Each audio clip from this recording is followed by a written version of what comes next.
So I'm still in some serious deep thought about my conversation last night with Dennis Prager. We had him on the show, streamed it over on the Digital Freedom platform. And, I've also been listening to James Lindsay, who was a guest recently on the Joe Rogan podcast. He's going to be on our show on Monday. And just talking about how too far we've come when it comes to this civil war we seem to be in between the left and the right. And it was interesting talking to Prager last night because he spent time in Russia back in the 60s and 70s and saw what the real left looks like, what kind of Marxist looks like, or Marxism. And he said the left wants to destroy everything. They want to rip it all apart and start anew. And we see things like this with this Chaz or this CHOP area that happened in Seattle, or this concept to defund the police or just rip everything out and start all over again. And it just seems to be the wrong idea.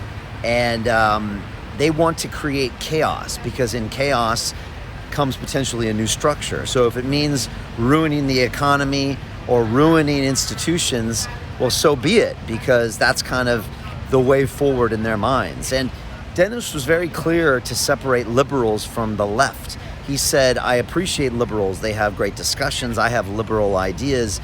But when it comes to the left, it's about tearing things down. And we saw yesterday this letter that was published in Harper's Magazine and signed by 140 different people, from recent guests like Noam Chomsky to J.K. Rowling to people from what's considered liberal and conservative, saying we've gone too far with this cancel culture. We've gone too far with the social media backlash, with the censorship, with the, canceling someone for something they said 30 years ago in a different time, for ripping down a monument for being a slave owner when everybody else was a slave owner at the time. And it's a backlash to what they see the left doing. Of course, that letter was immediately, canceled when it was put out.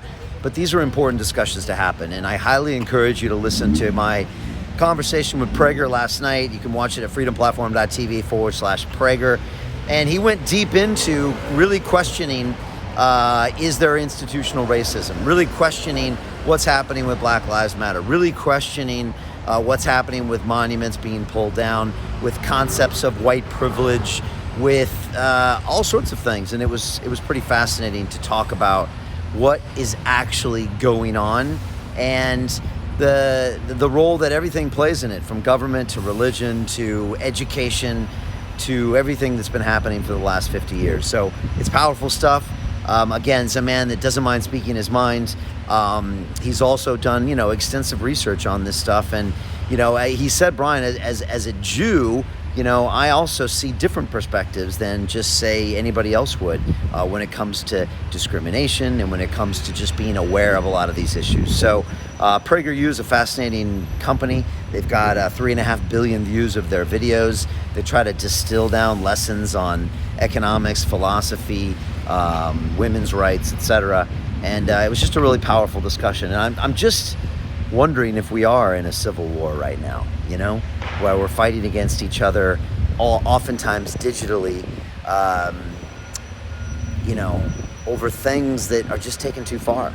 And he said, Brian, when you can't say a man doesn't menstruate, something's wrong.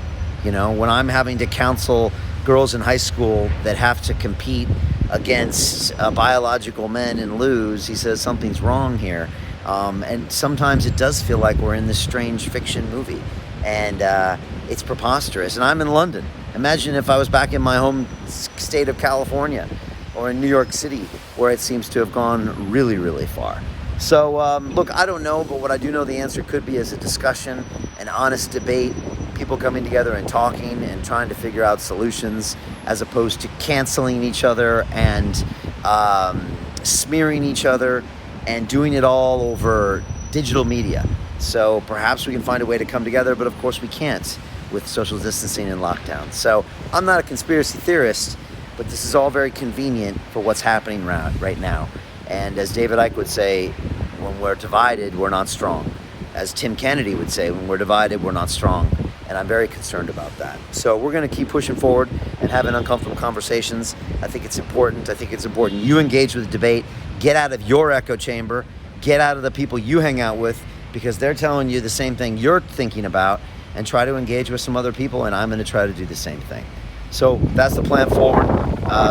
Wishing you lots of goodwill, and just keep an open mind, and I'm confident we can figure this out.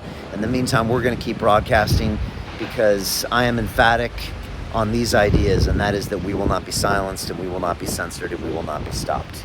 So we're going to keep pushing forward. More broadcasts happening, more ideas, and I appreciate the support of you and London Real Army, and let's go do this.